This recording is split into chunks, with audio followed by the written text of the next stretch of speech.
Well, welcome everyone to our first official Canvas edition of CEI Tech Tips. These are just 10-minute tech tips. We're going to be doing them weekly. We did them last semester. We're going to pick it up again this semester, but we're going to be focused a little bit more on Canvas since you all have your sandboxes and you've got the training course now.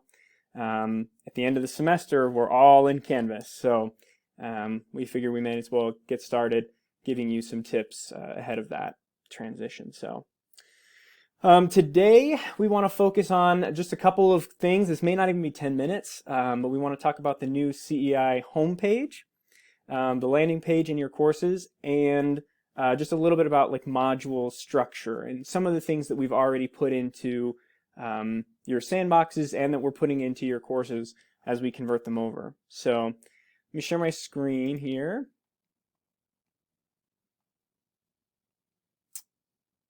Where did I put it? Here we go. So, to start here,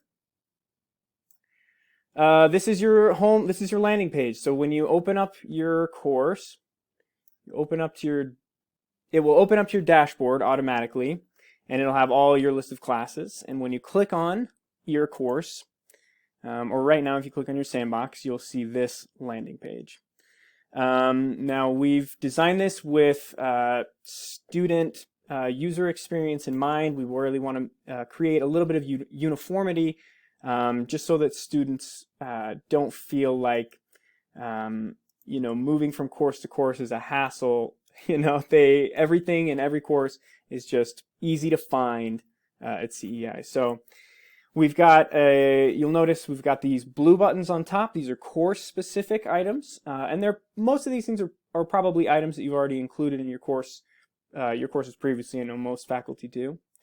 And then on the bottom, we've got these gray buttons, and those are CEI institutional resources. So let me hop into all these buttons. I'll show you kind of what they are. So when you click on Start here, it opens up to a welcome page. This is where you can put a little bit of course introduction information. You can put your course outcomes in this area and what they need to do in that very first week, where they need to go and get started. This is what Ryan has put in his first week, but yours is going to look a little bit different. But we have a template here. A lot of it is just things you can just fill out and run with. So check that out and make sure you fill those out in your courses. The second button is a course content button. This just goes to the modules area. And in Canvas, it is called modules. You'll notice over on the sidebar, it's called modules.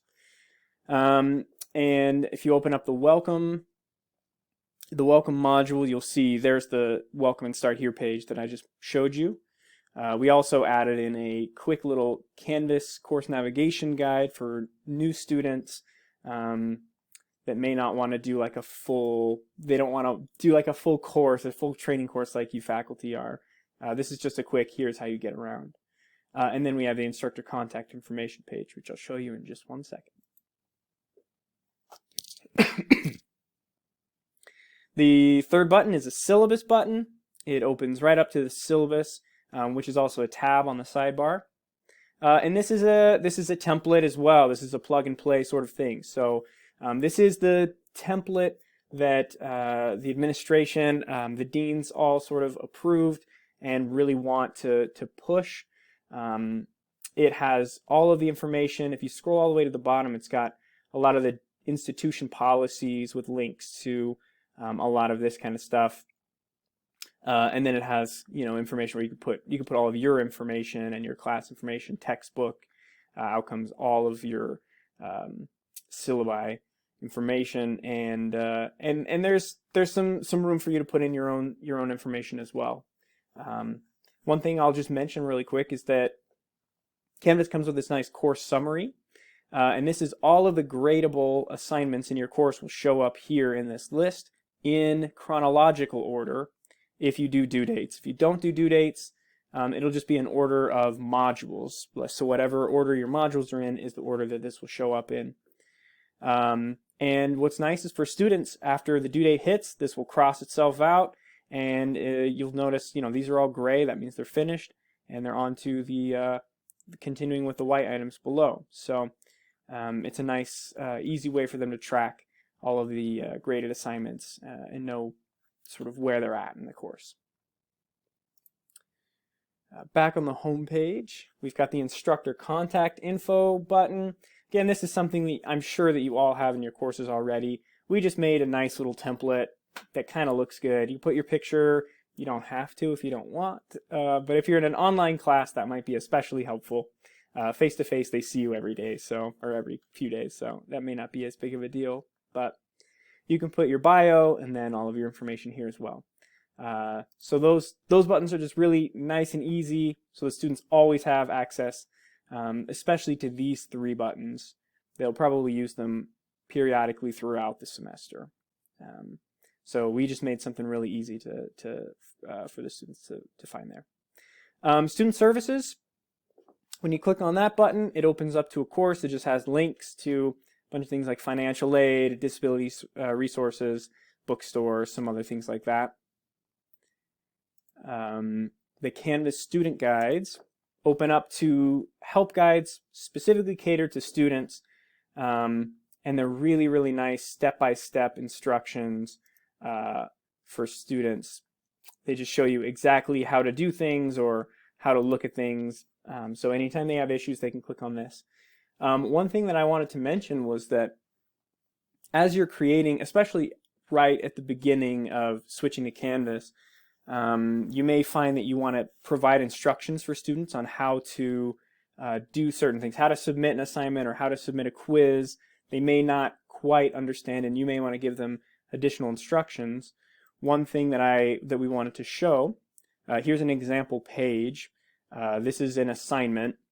So here's all the assignment instructions, how to grade, and then at the bottom there's links to how to submit an online assignment, and these go straight to those student guides, and it will show the students exactly how to do it. So that's not required necessarily, but it may just be really helpful for a lot of the students as we switch. So you as faculty may find that Canvas student guide button useful as well. So just keep that in mind. The library resources, pretty self-explanatory. It opens up to the CEI web page with the library resources, and IT help desk is the same. Here's IT help. So those buttons are consistent in every course. Students always have them right in front of their faces. Let me hop into the modules or the course content. So you can click on this button or this button on the side. And you'll notice in all of your courses, in your sandboxes right now, that we've added in some modules. We've got 8-week modules or 16-week modules, depending. We may have just put all the 16-week ones into your sandboxes. But this just provides a really nice, steady flow of information and content. But it should be really easy to fill out. They're already in your course, so you can just move all of your information to fit inside of those modules. I know some courses, especially face-to-face courses, don't necessarily work in this. Currently, a lot of teachers aren't necessarily using this kind of flow. But this is a really, really great way to improve student user experience and help them sort of make things a little more consistent across campus and help students find what they're looking for. It just takes sort of some of the strain off of the students, trying to find where everything is. If it's all just in the modules, like sort of a chronological setup, then it's really easy. If they're on week 4 in one class, they're in week 4 in another class, and they just do the information there. They do the content there. So that is all that I have and all that I wanted to show today. So I will end this. If anybody wants to stick around and ask any questions, we're happy to do so. Otherwise, we'll be back next week, and I think we're talking about some general Canvas settings, including some things that you may want to change and some things that you probably shouldn't touch, things that we've already set up in your courses that should be already good to go. So we'll see you back next week at the same time. Anyway, thanks for coming, everyone.